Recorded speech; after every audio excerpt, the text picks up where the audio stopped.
Hello, Childfree Family and friends. Cody here, and I'm back for episode 7 on our Childfree Let's Talk Money chat with Dr. J, and we're going to cover estate planning today.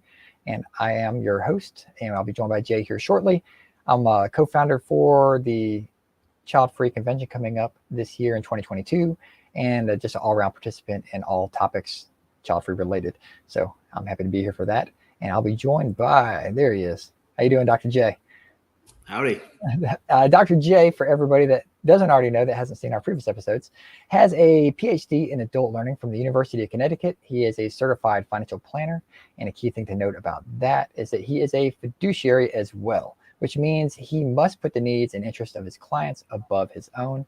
And on top of that, he is an advice-only and fee-only certified financial planner.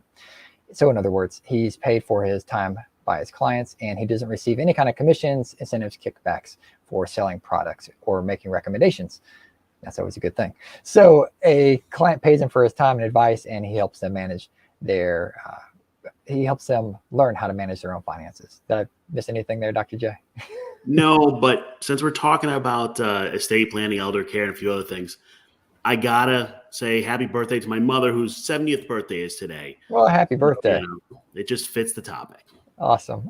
So just do a quick little reminder here, cover all bases.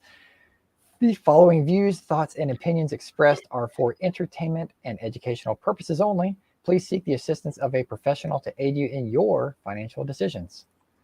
There, got that out of the way. So anyway, we are going to talk about some fun stuff, estate planning. Where do you want to start? You just want to jump right in with some living wills and medical proxies? That's a tasty topic. I was just thinking, Cody, we did taxes, we did insurance, and now we're doing estate planning. I mean, we got to pick the hardest topics back to back and tough things. Is that fair? Well, in people that look at the child-free lifestyle, they're like, what do you even need this stuff for? Like, you don't have kids. Like, who are you going to leave your anything to? It's like, if that was the case, this would be the shortest episode ever. We're done, basically. Like, we have nothing to talk about. But there are a lot of things that do need to be covered, and people that, even if you don't have kids, you need to start planning, or an entity or another person will plan them for you, whether you like it or not. So that's why we're here. So let's just we'll jump in with the first topic here of living wills and medical proxies. That's fair. So when people think about estate planning, the first thing I think about is kind of making sure you have all your paperwork done. This is the CYA routine. You know, we call it cover your assets. That's the specific how we do that. And then we're going to talk about long-term care, who pays for it, and then also how to take care of your elders. And, you know, so I came out of healthcare, worked as a medic for years. And one of the hardest things is when you're at a patient's bedside and people don't know what to do. And when I say don't know what to do, I don't mean medically. I mean, what does Cody want done? Yeah. Do they want him like everything? We do everything, or it's his time, or I don't know. And I was thinking of this. I was working on a patient. She was probably in her early 70s. And we had two family members arguing over whether or not this person should be resuscitated or not, and what they wanted, because it's a cancer patient. And they couldn't find the paperwork. So the answer is my choice as a medic. And we did all the work for her to try to bring her back. She didn't survive, but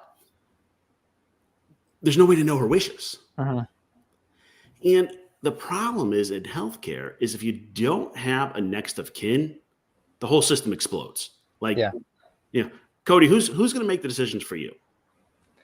My wife will. And if you were both in a car crash, heaven forbid, then the powers that be will. That's about right. Yeah. You know, and depending on your state, they may or may not have good guidance, or it might just be some hospital administrator.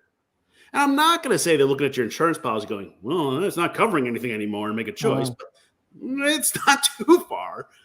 So you have to have something in writing. That's what your living will is. Your living will says, these are my medical wishes. Now, people often think about it as like, do I want to be on machines? Do I want to be kept with, long-term? What do I want? It also can be everything from, I like this medicine. I don't like that medicine. I want blood products. I don't want blood products. Anything. because the intent is, what happens if you can't tell somebody? Mm-hmm. So that's what a living will by its nature is. The second part of it is a medical proxy, which is someone to make decisions for you if you can't. Now, depending on the state, and a lot of this does vary by state, your spouse could make decisions for you if they're there and if the hospital knows they exist. Now, for those, interesting, coding the data, there's a lot of child-free couples that have been couples for decades and still not married legally. Mm-hmm. And in that case, the hospital goes, that's nice. You're his friend or their friend, and you don't get a vote. Yeah. So that makes it hard. So you want to appoint a medical proxy. That is someone you are empowering to make that decision for you. Now, the hard part of this is finding somebody you trust to do that. So if it isn't your wife, Cody, who would you trust? I mean, I guess I would just default to go through the family member list. You'd find brother, something like that. Possibly, if they know that person exists. Yeah. But also, one of the fun ones, often parents trump siblings based on states, which, depending on your relationship with your parents, might be a good thing or might not. So you want to make sure you have this. Mm-hmm. One of the things I encourage child-free people is to look at both for living wills, and we're going to talk about wills in a minute, appointing a legal trustee and fiduciary. So here's how this works. You can pay a trustee, and that's you, and that doesn't mean you have to have a trust. That's a separate thing. A trustee is just somebody that does this for you and follows your wishes. It's usually common one you see, like some of your local banks will do it, some of your local attorneys will do it. You want somebody local, ideally, who has this on file, and you say, need a decision, call this number, and it's done. Now, the good thing about a trustee, there's no emotion. It's the sheet says this, this is what we do. And trustees are also required to be fiduciaries in most cases, like I am. So they have no choice but to put your needs first. I'm not saying your wife's going to pull the plug on you, Cody, for your life insurance. But no, I'm joking. But that's what a trustee is doing. And that's going to be a cost. But I do like that if I pay a trustee, I'm not putting that on my brother, as you brought up, or someone else to make that decision. And I know they're going to do what I want. Yeah. What do you think about that, Cody? It's a heavy choice. Just for that reason, to put literally someone's life in your hands, and emotions can run heavy.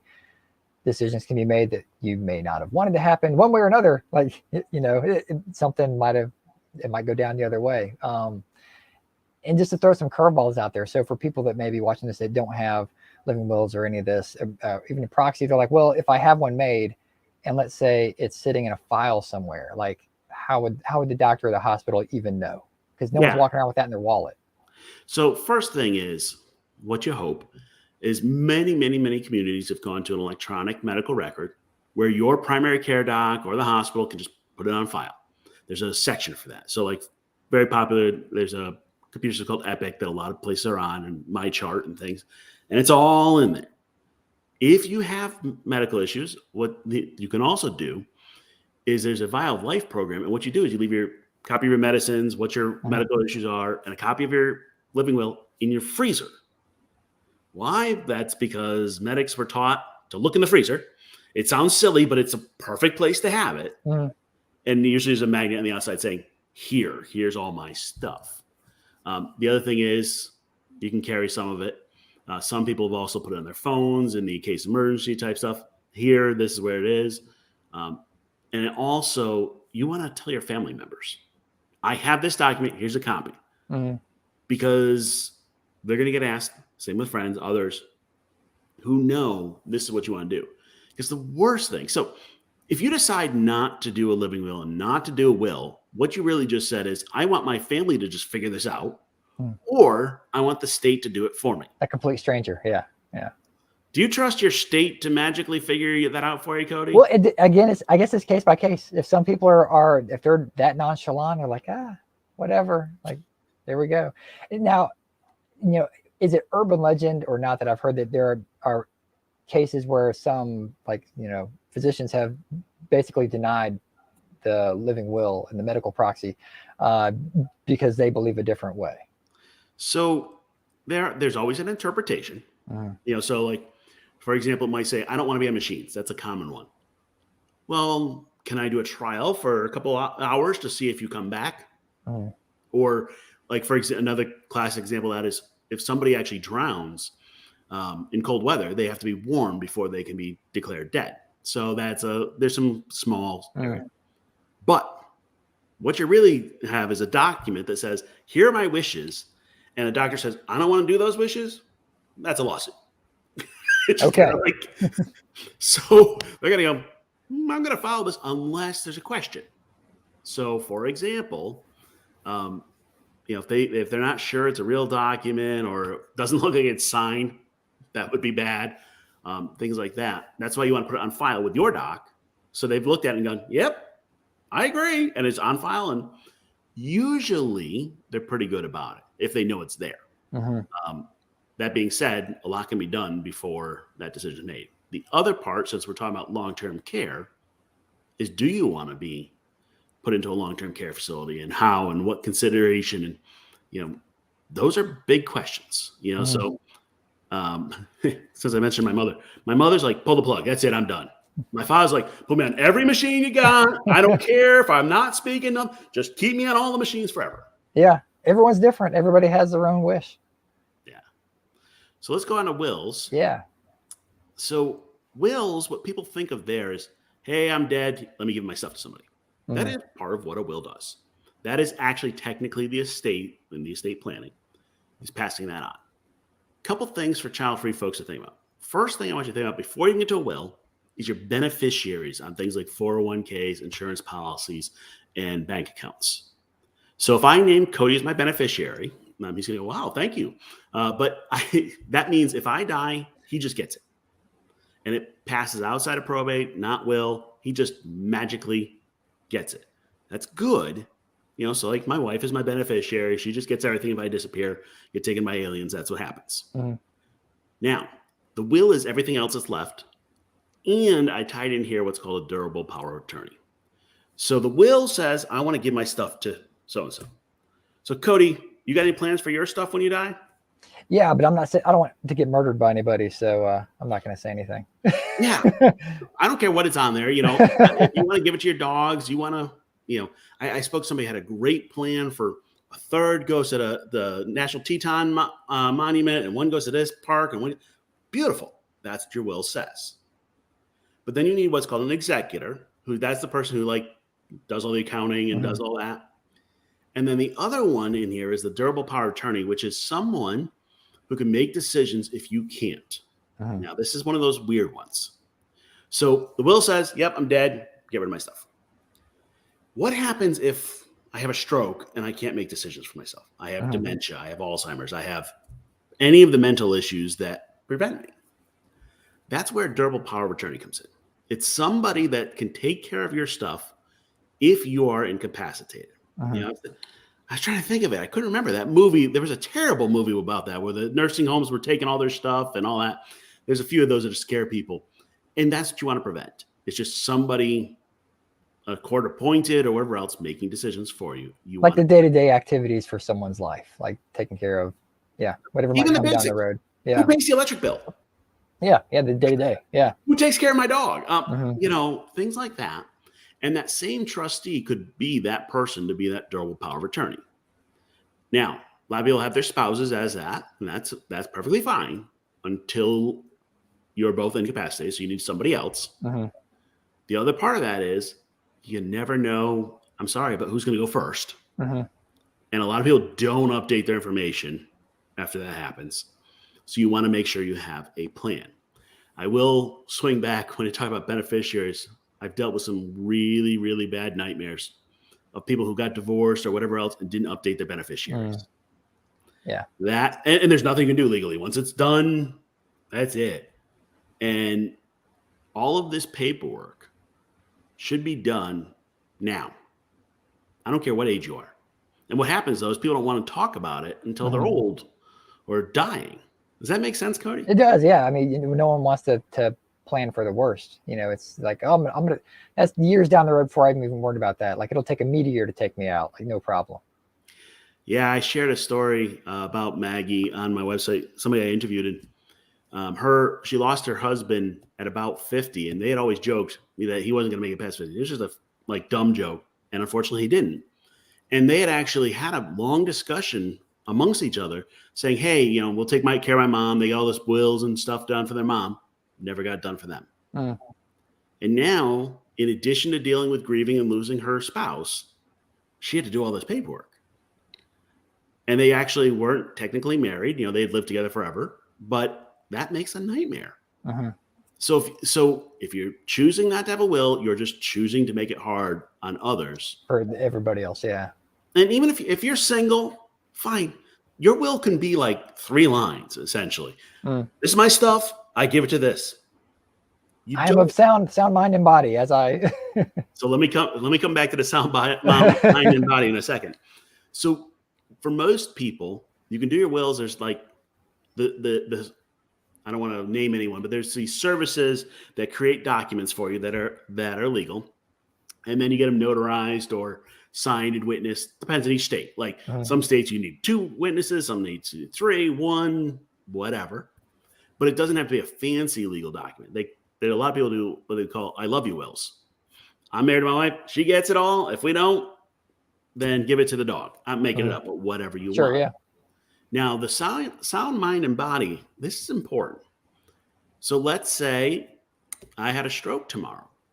I cannot now legally go, "Oh, I'm going to give all my stuff to so-and-so." Because they're going, you might not have the mental capacity to do that. So if you wait till that point, it's hard and it may be too late. When we talk about taking care of your parents, that's going to become very important to get that all well in advance. Because you hear about that after the fact too, like people challenging the will because of name any reason possible to challenge the will. Yeah, people challenge wills all the time. That's why you put it all in beneficiaries, and it just magically goes. And then they're like, "Yeah, the leftover stuff you can fight about." There are also, if you really get technical, depending on the state, there's poison pills in the wills. So, like, if you challenge a will, you're getting $5,000, and that's it. Like, there's ways to set that up. But I'm not talking about making it complex. I'm just talking about having the paper. And the last part I want you to think about while you're doing wills is having an in case I die file. So an in case I die file has all those things your spouse or family members need to know where your accounts are, what's going on, what your passwords are. The passwords. The passwords, the 500 passwords we all have. Cody, you have one password used for all of them. And it's password. Exactly. 1, 2, 3, 4, 5. That's right. Yeah. It's what an idiot puts on their luggage. Yeah. Well, actually, I call my Wi-Fi password 1, 2, 3, 4, 5 just to bother people that try to get free Wi-Fi. Yeah. See how long they'll do it, I guess. I don't know. So the in case I die file. So for example, I just recently updated mine, and I said to my wife, "Okay, I have like a 1Pass, so you can get all the passwords. Here's how you log in there. Here's where all the accounts are. Here's somebody I trust, another financial person. Call this person. They'll help you through the accounts. Here's what to do with my business. Here's where everything is." And you don't think about these things until it's way too late. I worked with a family that, dad had hundreds of thousands of dollars of gold coins that were never found. The whole family knew they existed, just not where he buried them. So those are the nightmares. But the in case I die file also is because, frankly, we all have our own tasks. It's very common in a couple to have, one person does whatever, and the other person needs to know. So that should include everything from, so mine includes, this is our heating guy. This is the realtor. This is because my wife doesn't deal with those day in, day out. And I try to update it once a year. She knows where the file is. That goes along with that will and that living will. And if you're single, this is even more important because chances are your family has no clue. I did hear a really cool one. Somebody was talking about their in case I die file. They gave half of the password to their brother and half to their friend. And said, if I die, is the password to like the master password to everything. If I die, you each have half. You can get to it. And I was like, that was well thought out, at least. Someone that watches too many movies. It's like it's making a treasure map. Yeah, but I mean, it's just nobody wants to talk about this stuff, but the time to talk about it is now. That's why we're here. Yeah. So everybody's homework is to have a living will and a will in place by, and we're going to say St. Patty's Day. For those that aren't watching live, it's about a week later. So it shouldn't take you much more than a week to get all the documents. Maybe it costs a couple $100 if you have to for notarizing or whatever else. Just get something in paper. Does that make sense, Cody? It does. So just because we just spoke about the medical proxies, that term medical proxy and durable power of attorney, like just reading the two terms, you might think that there's crossover there. So just to kind of let people know, like, well, can the durable power of attorney override something, whatever, playing devil's advocate here? Yeah. So you can have a durable power of attorney for medical and for finances and for everything. Mm-hmm. You could also just have a medical proxy of that. So for example, I was just working with a family, and one of the kids is going to take care of mom's finances and one's going to take care of medical. Uh-huh. That's fine too. Doesn't really matter how you want to structure it. You can put them all together. It is common to see them together, especially if you're going to have a trustee that does it all. Uh-huh. But it's up to you. I've got family members I trust with my money, but I got others that I trust with my medical decisions. Uh-huh. And so for people who may be in a situation where they might not know someone that they want to even, let alone a beneficiary, but the power of attorney, like, a lot of times, as you said, it might be the individual who, does your will for you will be your durable power of attorney. They might offer that service. But if you go online and you do one of the internet sites, like, I mean, what's maybe some advice to give that person who doesn't have that confidant person to go to, even like them, no living family, no close friends, that kind of thing? So I would look for, here's some Google terms for you. Local trustee. There are trustee services. That's what they do. And everybody thinks about trust like, oh, I was given a trust of $1 billion and it made me rich. A trust can be anything. Okay. So there's these people that's what they're paid for. And all they do is check off, follow it, sign paperwork, and essentially get a copy of the checkbook, and they write checks or whatever they have to do. And what happens is you're better off with somebody local. Your local bank, if you still have an old school bank, like not like a chain that's worldwide, they probably do it. Same with your local attorneys, things like that. They've been doing it forever.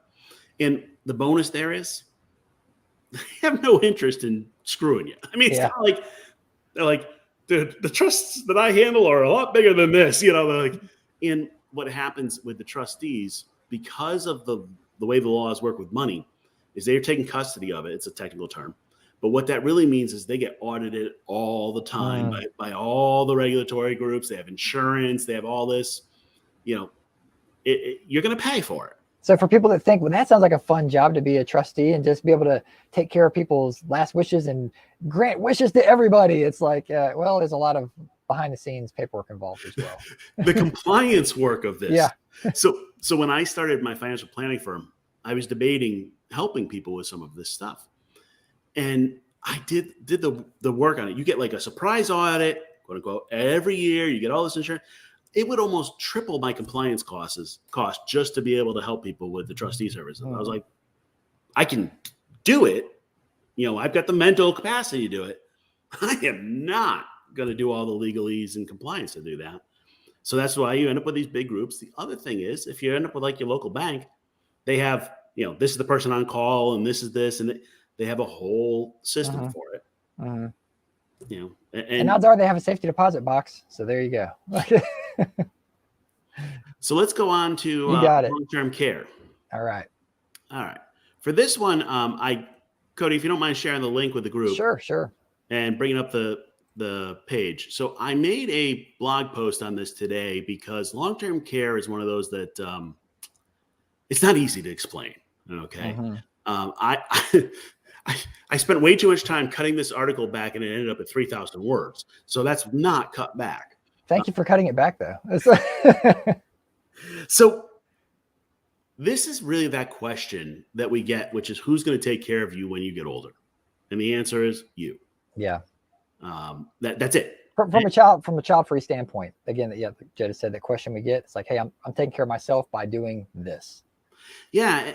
And the thing is, parents have to figure it out too. And really, when people ask you a question of who's going to take care of you when you get old, somebody's assuming somebody else is taking care of them. So we're not going to do that. So let's talk about how we actually look at this. So for long-term care, there's 3 levels if you want to think about it. The first one is in-home care. So this is my preference. I'd like, by the way, my personal preference. I'm not saying right. I'd prefer to stay home as long as I can when I'm old. Just how it is. I'd rather pay somebody to take care of me at my house. The national average is it takes about 44 hours of care a month, and that 44 hours, a week, and that's going to run you about $5,000, 5,148. So that's a national average just to stay at home. The other part that's not figured into there is that in-home care is also going to take some stuff around the house. Like, for example, do you need a hospital bed? Do you need a ramp? My house has stairs. What do we have to do with that? Do you need a different shower? All of that has to be part of your long-term care plan.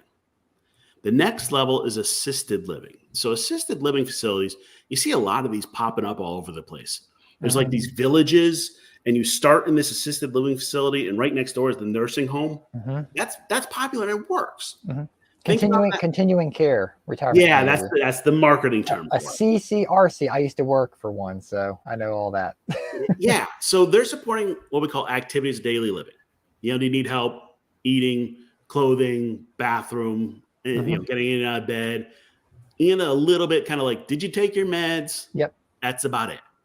All right, so you're about $4,500 a month just for that. Now, think about it this way. Assisted living, you're no longer living in your house. You're living at someone else's in that facility. Does that make sense, Cody? It does. Yeah, well, it does to me, but. Yeah. So the expensive one is a nursing home facility, skilled nursing facility. So these might have rehab and other things in it. And I love the way they word this. A semi-private room is $7,908, and a private room is $9,034. Semi-private means you're sharing a room with somebody. I don't know about you, Cody, but at 80, I don't want to be having a room of roommates. What do you think? Well, and that's, you look at the numbers like 7,000 versus 9,000. It's really, by those numbers, almost 8,000 versus 9,000. So, yeah, when you're at that stage and you don't, know necessarily who you're going to end up with, if you can plan ahead, again, that's what we're trying to do here. Yeah, get that private room. Yeah, and when they say semi-private, so one of the things to keep in mind is everybody has a different definition of that. Some facilities, that could be 4 or 6 people in a room. I can't sleep with one other person in the room and the snoring and all the machines and all the other stuff. I couldn't imagine 4 other people, all with medical issues and other things. I mean, that's rough. And the medications alone, like visiting at different hours of the night, being interrupted from sleep cycles and everything as well. Yeah. Plus, I want to watch my TV shows. There you go. Just how that works. So I did this math. I kind of looked at it and said, okay, what happens if I have to plan on being in a nursing home? So that's $9,000 for that room. In order to know what it takes, by the way, there's a little chart in here. It varies greatly by state. So that same private room goes from $5,931 in Missouri to $31,000 a month plus in Alaska. I mean, I had to go check these numbers. I'm like, did I, just as I was setting up for this with Cody, I'm like, did I mistype something or miss it? I mean, that's an insane range. What do you think, Cody? Well, I would almost think it would be not switch with Missouri, for example, but I wouldn't think Alaska would be like one of the highest ones. I guess supply and demand, but in the same regard as, supply and demand kind of thing. Yeah. So number 2 on the list is Connecticut, which is somewhere around $13,000 to $15,000 a month.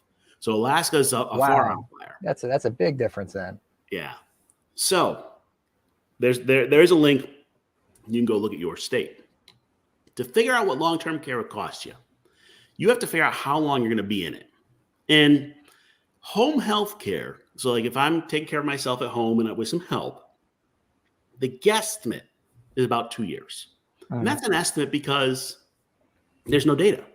It's kind of like, well, we started taking care of our dad in the house and, he's been doing better for a while and now we're working through. It's not like yesterday we decided home health care started and then started counting it. Does that make sense? It does. And then it might be a step as well. You might be 2 years at home and then transition to, assisted living or skilled nursing. Yeah, and it also depends on what you're talking about for home health care. So, for example, my grandmother, when in her last days, we paid for 24/7 care for her because, frankly, she had the money and she didn't like being in the nursing home. And I don't care if I'm burning. If Grandma wants to spend her money on that, that's her choice. That's her money. Yeah. There are other home health care where they come in, make a meal, help you out, make sure you take your meds, make sure you get a shower, and that's it. So there's a big range in that home. Now, assisted living, on average, 28 months, which is 840 days. So this is that kind of, I've moved out of my house, I'm getting some help. And then nursing home, 485 days. What that works out to is, in the end, the average female needs a budget for 3.7 years of care, and a male needs to average for a budget for 2.2 years. And I do have to call out, I apologize to my transgender and non-binary friends. Insurance, they can't discriminate based on gender, but all the numbers are based on gender. So there were no numbers available to help me through that. And what you decide for how long you need to plan is going to matter. But also, depending on if you're going to use long-term care insurance, you're going to have to apply as one of these two genders. That's just kind of a limitation of how that works. Now, to figure it out, I did my math. So I'm 43 years old. I figured on 2.2 years of care at age 80. If you know when you're going to go into long-term care, if you know how long you're going to be there, if you know what your medical problems are, the math is very easy. If you're a psychic. I'm trying to, I do this all the time with people with financial planning. I'm trying to guess what year they're going to go in a nursing home and for how long. And even if they do, some people don't. It's terrible. So we just use some assumptions. So 43-year-old male, 2.2 years of care at age 80. It's going to cost, at national average, $238,000 for that nursing home care. What do you think about that, Cody? In one sense, it almost seems low given the amount of care you can get, but that's a lot of money. That's a lot of money. I joke that it's actually cheaper to live on a cruise ship year round, and it is. Remember, a cruise ship also provides food and has medical care on board. I'm not saying you should live on a cruise ship, but that might be one of my plans. But the thing is, $238 is now. That's what it costs today. In 2059, when I'm 80, it's looking at $711,000 that I need. So what happens is, when I budget this, I have to plan on about $700,000, but that also assumes it only goes up by 3%. Nursing home care has fluctuated somewhere between 3 and 5% inflation every year. If it's 5%, I need $1.4 million at age 80. Well, and you're counting for the 2.2 years of care for the private room. That's skilled nursing numbers, but it doesn't account for if you need at-home care in advance for X amount of years. Yeah, we do the budget based on the private and then work our way backwards, because if, let's make it up, but if I have $700,000 put aside at 80 and I need to do a year in assisted living, we're going to take out that 711, and I'm probably not going to spend the full 2 years in a skilled nursing facility. You kind of like graduate, or I don't know if that's up or down, whatever it is, but you move from one level to the other, and your prices go up as you go along. So we just need to pick some number to work with. Did you follow, Cody? I do. And the numbers, they're amazing is the term I'm going to use, but really astronomical. Like, it's just kind of mind blowing to think that you need to plan for that much at the end of life. A lot of people think, well, your retirement years, this is when you're going to be doing your traveling and trips and spending money on whatever. The bulk of it is going to be spent on the very tail end of the life cycle. Yeah, I was reading an article today. They keep pushing this. Well, there's going to be this big transfer of wealth from the baby boomers to Gen X. I don't believe it, because you're going to spend it in the nursing facility on the way out. That again, statistics are statistics, and we have an interesting topic we're planning for the Childfree convention, Childfree into the future, and who knows where the conversation is going to go, but I would imagine this topic is going to come up about end of life care and what might be out there for child free people as far as like networks go, or how might skilled nursing facilities be different? Might there be even like, facilities specifically generated for child-free people? Who knows? Run by child-free people. The sky's the limit on playing with that topic, but it should be interesting if people want to stay tuned for that in the future. Yeah, it also matters by culture. So That's the true. other day when you guys did that great child-free convention event with the two gentlemen, the friends, they were talking about living with each other in the long term, Yeah. in a family structure. So who knows? By the way, in my research, common answer was that I'm going to, and this is, I think is only from women saying, "Hey, I'm going to be a single woman, and we're going to have like a little like group, a little commune that we're all going to live in and support each other." Mm-hmm. And I hope it happens. But I mean, it was so common, and one person wanted to buy a castle and do it in. That would sound cool. So here's the thing: for a female, the numbers go through the roof. Oh wow! Because you're talking about 3.7 years, everything else being the same. Mm-hmm. Okay. So to give you an idea, from my own personal financial plan, I plan on about $2 million from me in long-term care in the last 2 years of my life, and somewhere closer to $4 million for my wife. It's just how the math works. Mm-hmm. That's some big scary numbers. They're big numbers, and then like right now they're segmented out. You've got the male and the female there, but if it's a husband and a wife, you combine those numbers like that. The 1.9 million plus the 700,000 from before. It's like, yep, it's a big average. And depending on if you guys are about the same age, well, good thing is women tend to last a little bit longer than men, so that does skip it a little bit. But heaven forbid you got to pay for both at the same time. Mm-hmm. Your bank account just went, whoom. Yeah. So how do we pay for long-term care? And I'm going to bring up 4 different ways, and I'm going to, a little warning, some of these are not exactly attractive, but I do want to give you 4 different options for long-term care. So in my research on Childfree Wealth, there was a comment, probably about a third of people that were talking about opting out as an option for long-term care. And that's a fancy way of saying euthanasia. They were talking about going to Oregon or Switzerland, and when it's their time, it's their time. And it was really interesting because I think this is a uniquely child-free thing, because what I heard was people said, look, I got nobody counting on me. So when it's my time, I'm going to have a party. A lot of them wanted to have a party, and then say, okay, thank you very much. And I'm on my way out. Dust in the wind. Yeah. And I'm not saying that should be part of your financial plan. But if that's truly where your mind is, you need to have that conversation with your family. By the way, it needs to be in that living will, and the will, and everything has to be documented very well. And realize that it's also illegal in many areas. So we will leave that. But I think it's one of those things that I was very surprised in the data by how many people said that was their long-term care plan. What do you think, Cody? I'm surprised, but then kind of not surprised as well, just for the stereotype of the child-free lifestyle. It's like, well, yeah, if you don't have kids, that emotional baggage, for lack of a better term, doesn't exist. Like, you don't have to feel like you need to keep going on to keep other people happy. And so I can see that option. The number being a third, 1 out of 3, so to speak, it does seem higher than I would expect, but I'm not surprised that that's what some people are planning. Yeah, and I don't know that I would take that number to the bank, because I don't know if people are just saying it just to say it versus the ones that truly that's their plan. Some people I would guess that's kind of like, hey, I can't afford long-term care, so it's my only option. That's not true. So I think it's just one of those, if that's where you want to go, you have a lot of paperwork ahead of you, and you have to have a lot of conversations with your family way before you get to that point. So the other option people often think about is Medicare and Medicaid. So here's the bottom line.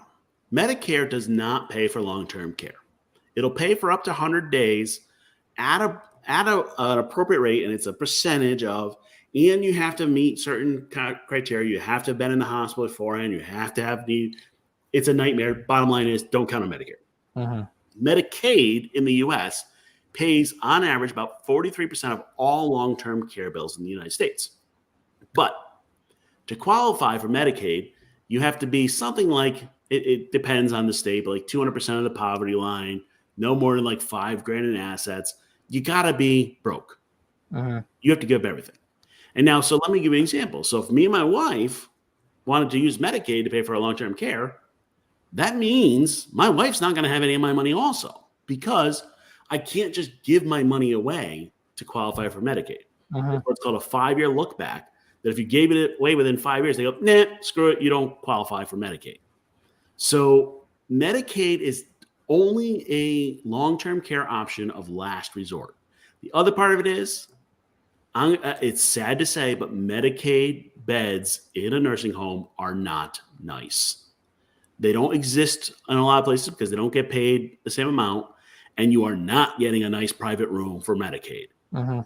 That's a group room, and having been in a lot of those facilities, working EMS, you don't want to be in a Medicaid bed. I hate to say it, but there is a difference. What do you think, Cody? I think you're onto it here. And if there's anyone in the audience watching this in the future, join us in the comments. Have you been in these facilities? Have you worked in these facilities? Let us know your thoughts. And then also let us know your thoughts, because this is very USA centric, because we're in the United States.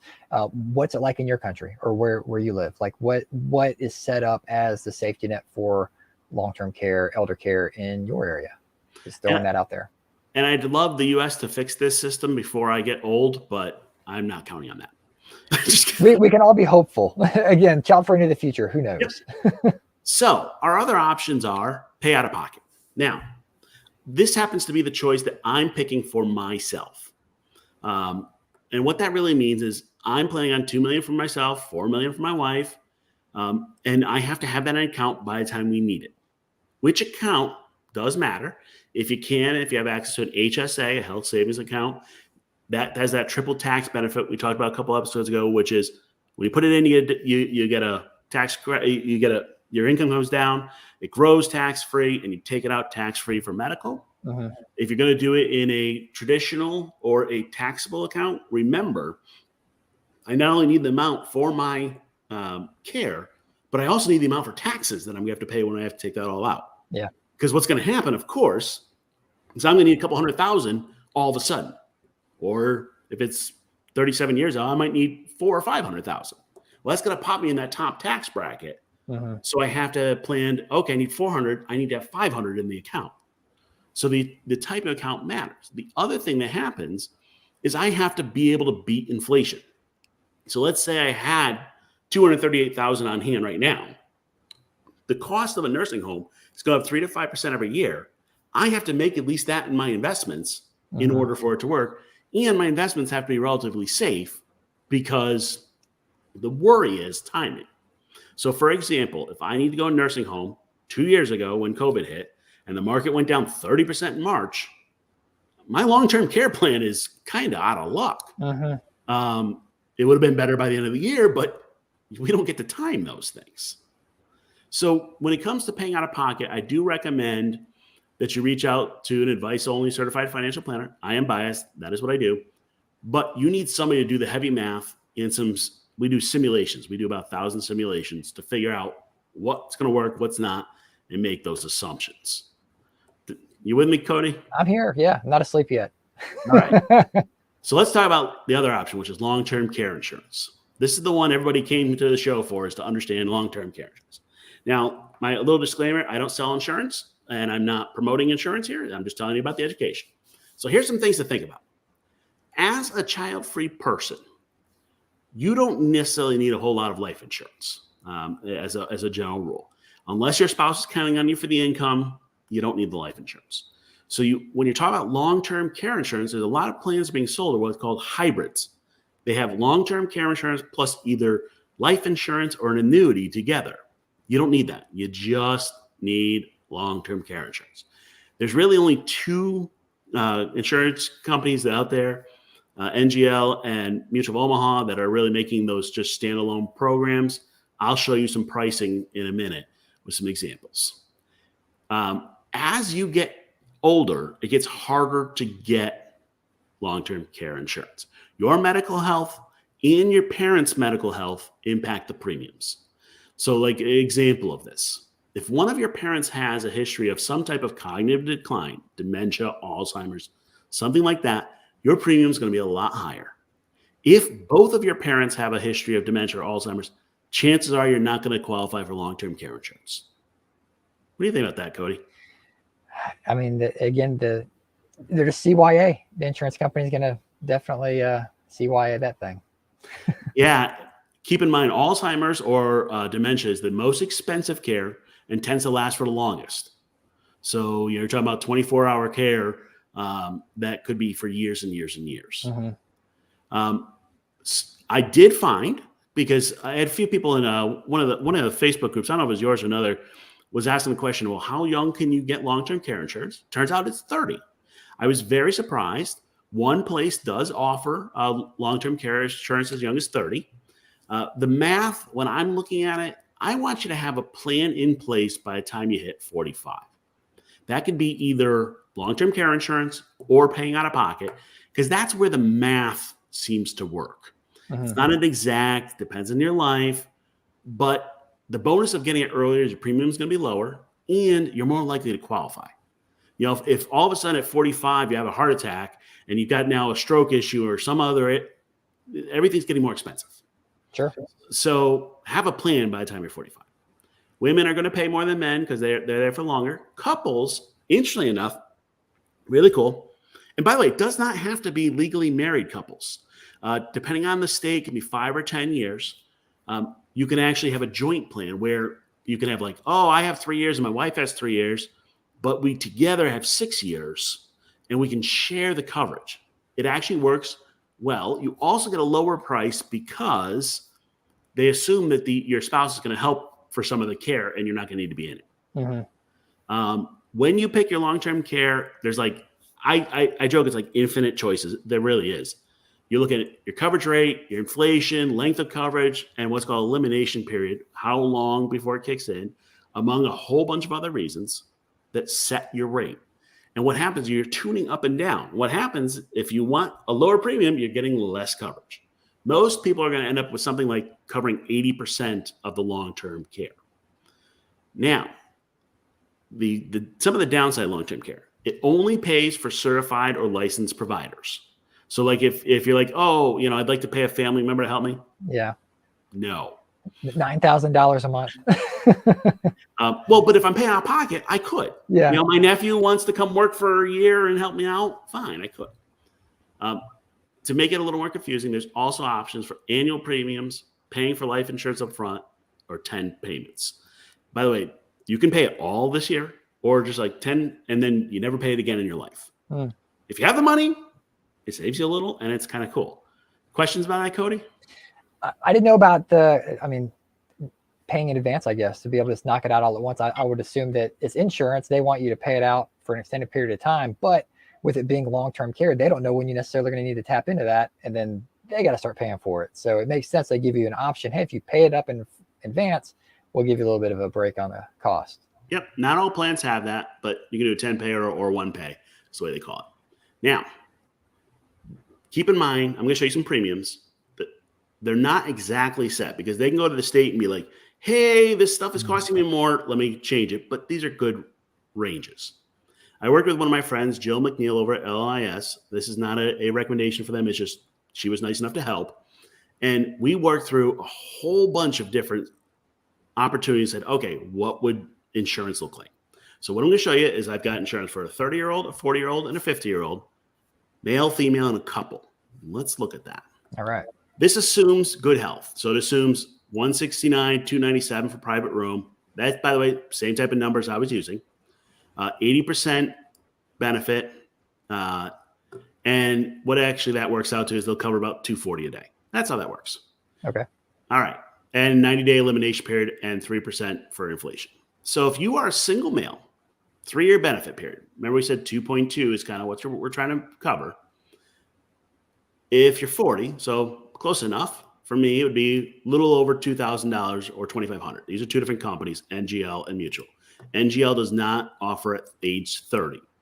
So $2,500 a year going forward and I would have 80% of my long-term care covered. What's your reaction to that? Since you're right around that 40 age, Cody, what do you think? Well, so, but going back to the paying it in advance for over 10 years, that's like whatever, $2,500 a year. But when's the end date on that? That is for life. Okay. So kind of backtracking a little bit to the 1 year, 10-year thing. So this would be for an extended period of time. Yeah, I'm paying $2,500 or $2,100 for the rest of my life. Gotcha. But I've got my long-term care covered. And here's what's happening. It starts at $240 a day or a monthly rate, either or. And each year they're raising that by 3%. So hopefully whenever I get to using it, I'll have almost enough. Yeah, we can't cover 100% of it because it gets super expensive. And that's something to think about as well. People think, well, long-term care, I'm taking care of 100%. And that may not be the case. You could, but your premium's going to go up by 25%. It's going to reflect that. Yeah. Now, for a female, if we still look at that 40, that just about doubles. Wow. So you went from 3-year benefit to 4, and we're $4,200 versus $2,100. That's because women use the insurance more. Okay. When it says 4-year benefit period, that's the max. On average, people use 3.7 years. So, it did go up quite a bit. Now, the interesting one is for couples, it's not exactly A plus B, but you get 3 years benefit with shared care. So what that means is you essentially get 6 years as an option. So like, hey, if I used more and my wife used less, that'd be fun. So it actually works out a little better. There's about I think I saw like a 15% discount for getting it together. And then this your plan. So for example, Cody, for you and your wife at age 40, you guys be looking at somewhere between $5,600 and $6,600 in this example. This assumes good health. And these were all based on February of 2022. So what do you think for you and your wife? Let's call it $6,000-ish to cover your long-term care.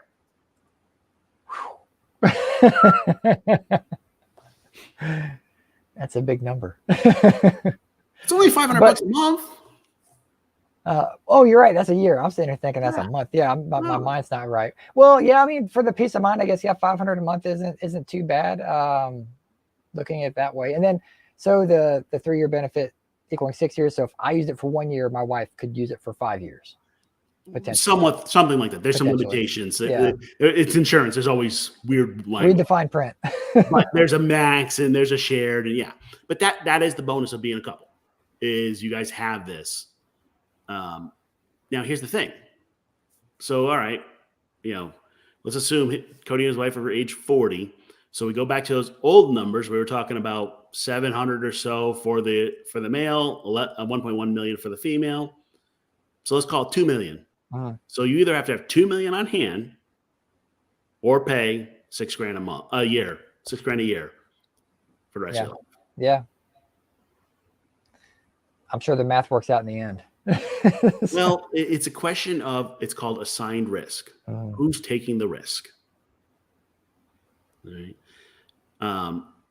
Thoughts, Cody? Because that's the math on the long term. Yeah, I mean, it's one of the things that people, they don't want to even think about, let alone talk about. And everyone wants to live forever or as long as possible, but this is the reality of living longer. You could live 10 years longer than you're even planning, and this is going to help buffer some of that expense and just be able to take care of you.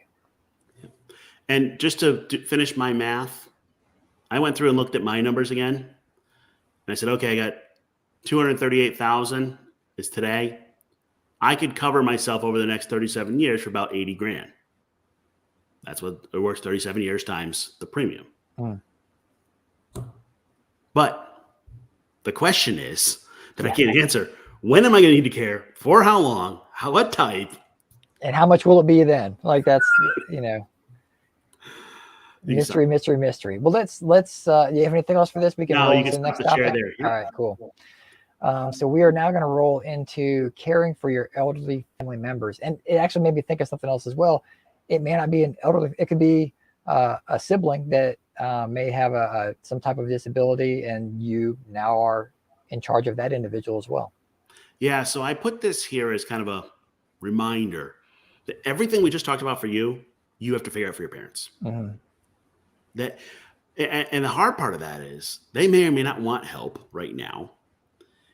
If you go, hey, Mom, I think we should get you a long-term care insurance policy. I just heard Cody and Jay talking about it. That might not go well with your parents. A couple things you have to do. Got to get the living will, got to get the will, got to know who is making the decisions. That is an absolute. As far as the long-term care, here's how this conversation goes. Mom, Dad, I'm not here to talk about your money. I want to know your plans for long-term care. Because what they're going to first assume is you're just trying to protect your inheritance. Yeah. I have all this. My parents got no money. So, but that's an assumption. I want to know what your plan is. And if they're like, well, I'm just going to give you the house and I'm going to go on Medicaid, you've now learned, that's not an option. You can get long-term care insurance up in your 60s. It gets really expensive.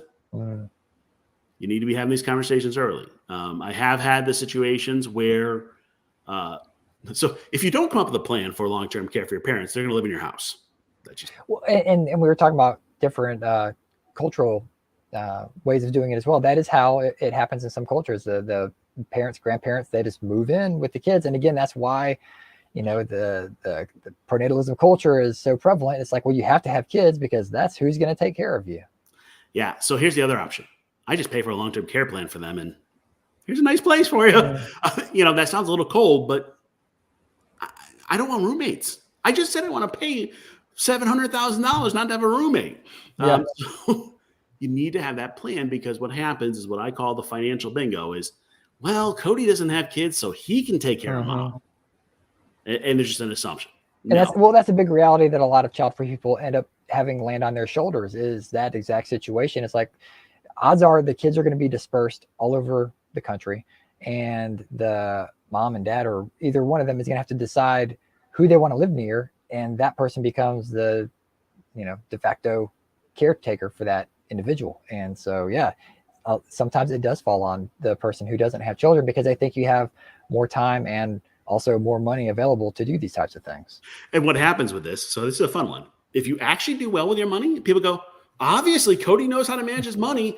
He should manage Mom's. And you're like, oh, I don't need this. So you just have to have, it is part of your estate planning, because either they're living with you or you're paying for it. And that can eat your entire estate plan, and then you don't have a place. Yeah. And I'm not trying to say, hey, parents, good luck. I'm just saying, got to have a plan. Mm-hmm. So the parents out there that are watching this, help the kids out. Help the child-free kids out. So with that, we'll kind of wrap things up here. Jay, is there anything that you want to give a quick plug to? Yeah, so I'll give you my website. My website's childfreewealth.com. When you're trying to work through all this stuff, you're trying to work through your financial plan, you're trying to work through your estate plan, ask for help.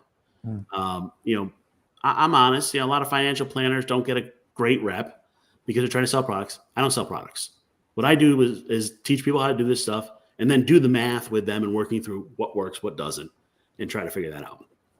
I do offer, when you go to Childfree Wealth, you can actually read the article. There's also a no-cost 60-minute intro meeting. If you want to just kind of get to know, hey, how could we figure some of this out? We can do that. And I think what we're also learning as we do these sessions, a lot more to financial planning than investments. Does that make sense, Cody? Yeah, for sure. And kind of along those lines, we've been kicking the idea around of bringing someone on from the audience that wants to do just a live coaching session with you. 99% is going to be you talking. I'll jump in with a thought here or there, but just a fun way for someone to kind of say, hey, what's my current situation? These are my goals.